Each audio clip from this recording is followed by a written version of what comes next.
So another discrete probability distribution is the multinomial distribution. It is a binomial experiment become a multinomial experiment if each trial have more than two possible outcome.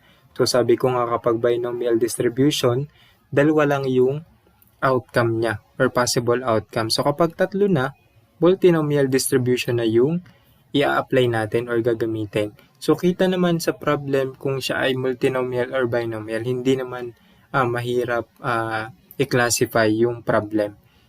Sabi dyan, if a given trial can result in the k outcome, e sub 1, e sub 2 up to e sub k, with probability p sub 1, p sub 2 up to p sub k, then the probability distribution of the random variable x sub 1, x sub 2 up to x sub k, representing the number of occurrence from e sub 1, e sub 2, e sub k in an independent trial is, so ito yung ating formula kapag multinomial distribution or multinomial distribution, n factorial over x sub 1 factorial times x sub 2 factorial up to x sub k factorial. Ito yung formula natin dun sa multiple coefficient, yung na-discuss natin.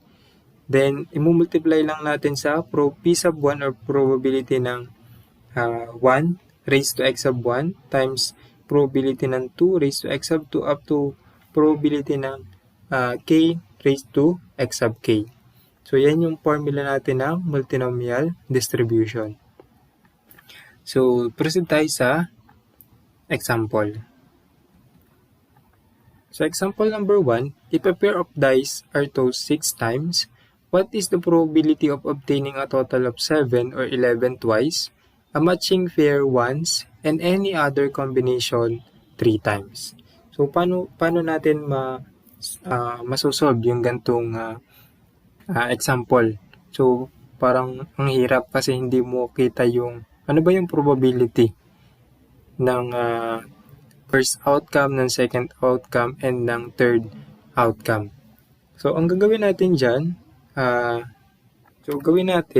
let x sub 1 para sa, ang x sub 1 natin ay yung total of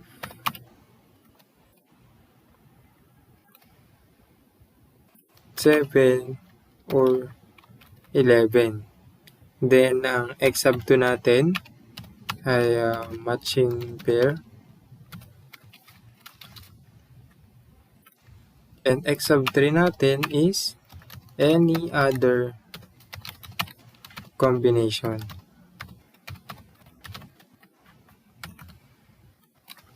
So, kapag nag-toss ka ng pair of dice, so alam mo na ang possible outcome niya is 36, yung 1, 1, 1, 2 hanggang 6, 6.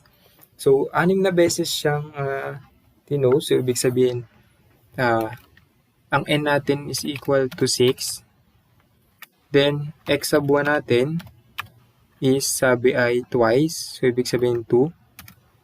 X sub 2 natin is a matching pair 1. So, 1. And x sub 3, any other combination 3 times. So, 3.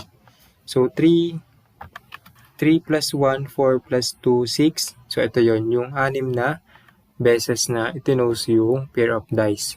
So, yung formula natin, ito, sa multinomial, ito yon. So, 6 factorial over yung x sub 1 natin ay 2 factorial times 1 factorial times 3 factorial. Then, imumultiply natin sa probability. Pero wala pa tayong probability. Ibig sabihin, kukunin muna natin yung probability ng 7 or 11 matching pair and any other combination. So, 7 or 11, ano daw yung probability na ang lalabas ay 7 or 11? So, yung probability na ang lalabas ay 7, meron tayong 6 over 36. Then, yung sa 11 naman, meron tayong 2 over 36. So, alam nyo na naman yun. So, yung tulad sa 11, yung 5, 6 at saka 6, 5. Sa 7, yung 4, 3, 3, 4, basta yun. Siya ay total ay 8 over 36. Matching pair, So, ang matching pair natin, 1, 1, 2, 2, 3, 3, 4, 4, 5, 5, 6, 6. So, 6 over 36.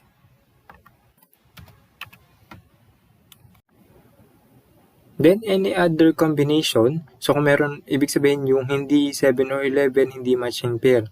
So, kung meron tayong 8 at saka 6. So, 8 plus 6 is 14.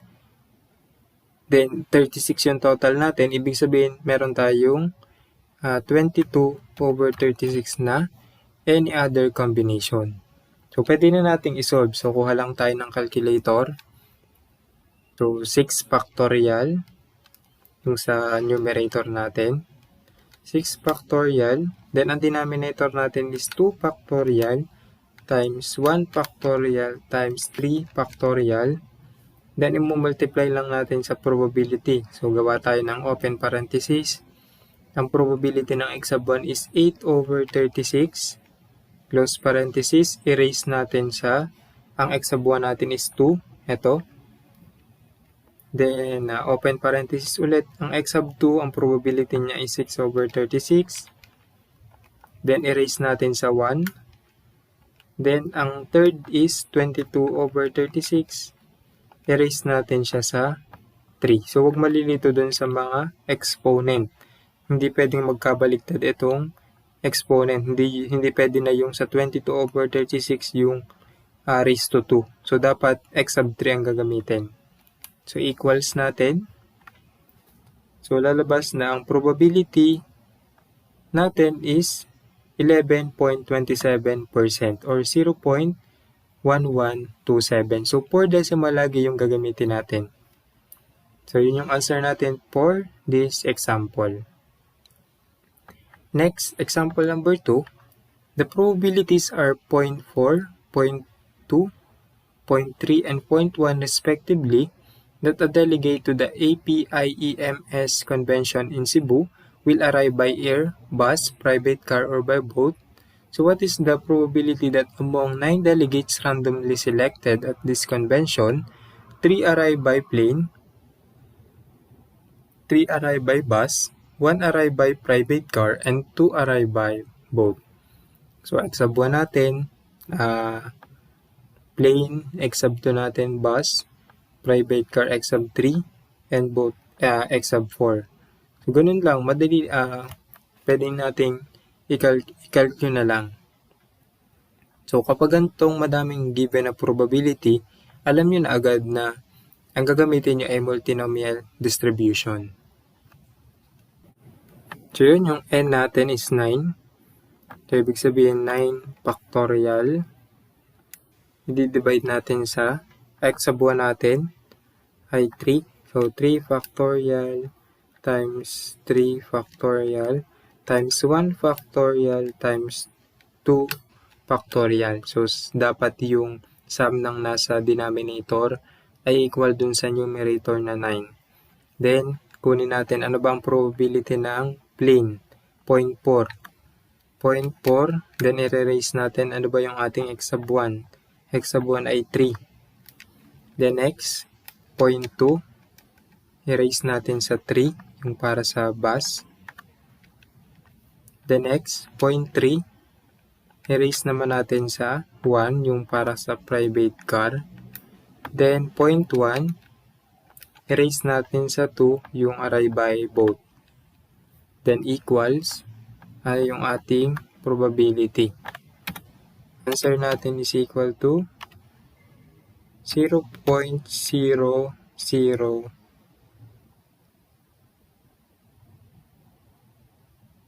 1, 2, 3.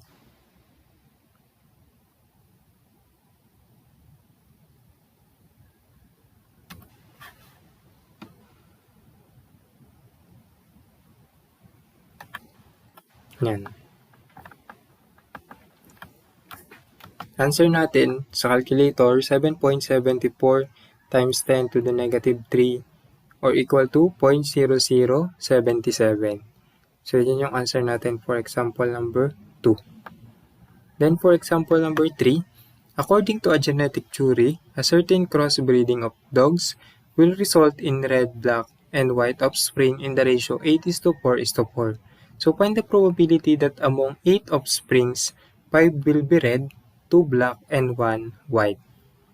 So yung x sub 1 natin na 5 na red, then x sub 2, yung black, 2, x sub 3 natin is white, 1. So may ratio siya na 8:4:4. So ibig sabihin dito manggagaling yung ating probability. So ang gagawin natin,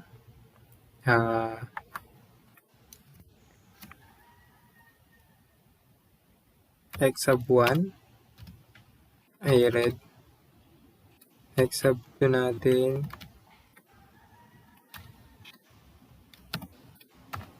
black, x sub 3 natin is white.